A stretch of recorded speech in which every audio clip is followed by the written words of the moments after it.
Welcome back, everyone. So we talked about November's read or this month's read. So Marty, what can we expect for December? Well, next month, instead of having a book to read, everybody gets busy at Christmas time. I know that, the holidays.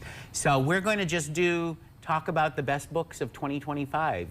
We'll talk about all the books that we've read for All Booked Up, and maybe do some kind of rating of them, of what was our favorites and what wasn't our favorites. Because there was a few in there that I know people maybe have struggled with, but I mean, I think we just need to celebrate books next month. So, and I think we need some eggnog, maybe special eggnog to celebrate. What do you think, John? I'm picking up what you're putting down. Okay, I'm just planting a seed there. All right, look, I'm always down to have a good time, Marty. You know, I'm always down to have a good time. All right. So we need to have the categories set, you know, and a lot of Andrea Marsh, you know, has to have British sexy. British sexy. She actually added sexy. Irish sexy in there. Yeah, too, Irish sexy. And Irish sexy was like the raunchiest, I think, over American sexy. We've got layers.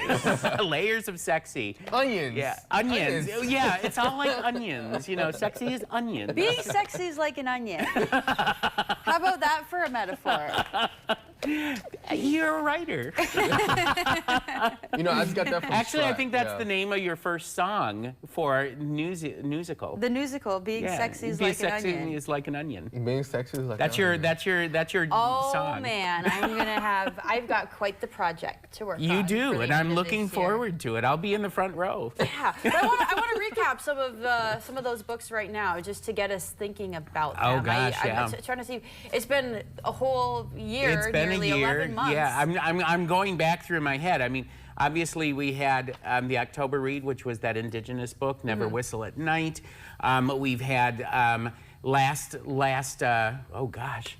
Wow. Okay, I can't think of the name of the book, but I can picture. Okay. I can picture the. Tell me the cover or any Samantha, story. Samantha Soto Yambao. Oh yeah, Watermoon. Watermoon. That was so good. Yes. That was a wonderful book. Yep, What and that else was do we like have? July. We had so many great books this past year. Yeah, you know, that's the thing. When I move on to another book, suddenly I guess I have like very low capacity for, you know, like sustained storage in my head. I'm literally going to be going back through my notes for every month to find out what book it is, what the books are. I can still think of like certain titles that we read 3 years ago when we started All Booked Up. Some of my favorite reads that we had the were one in the that beginning. always sticks out for us, Remarkably Bright Creatures. I recommend that book to everybody. It's so good. And you would love this. It's about an octopus is the main character. Oh, okay. Yeah. And it's like told through 3 different perspectives. Including the octopuses. Including the octopuses. It's so good. And it's really and really great. They're making a movie of it. I can hardly wait. No way. I can't wait to see that. Elizabeth's going to be really excited about that one, too.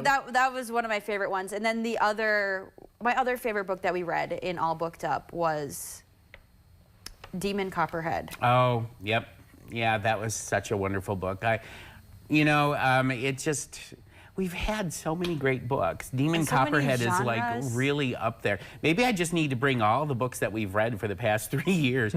I'll be bringing in a semi-truck for that one. But, you know. I'm curious, outside of All Booked Up, what titles have you been loving this year or this season? Oh gosh, right now I'm reading a really great autobiography called Marcia. It's by an author named Tourmaline. And it's about Marsha P. Johnson, who was a drag queen transgender woman who basically was sort of instrumental in kicking off the gay rights movement. And it's a really great book. And yeah, you know, John, we might be reading that in the coming months. So I'm down for that one. It's fantastic. Yeah. And of course, I always read new books of poetry. I just had a friend who just released a new book called Pine. That's Jonathan Johnson. I've got Claudia Drozen, who just released a book. He came on the show. Jonathan is I've known Jonathan for don't tell my wife this, I've known him longer than I've known my wife. So, yeah, he's been my friend longer than I've known my wife. Yeah. So, yeah, but he's a really great friend. Another great friend, Claudia Drozen, she just released a great book of poems called Brooklyn Accent. And coming in December, We have another poet, Suzanne Sunshower, who is going to be reading on December 9th at the library, 6:30 p.m., and she's going to be reading from her new book. And her new book of poems is basically about her deciding to move from the Detroit area to St. Ignace and live in a bear shack off-grid. And it's a really, really great book. You know, we have quite an extensive list of authors that are live here in the Upper Peninsula. We could spend a whole entire segment or episode talking about all of them.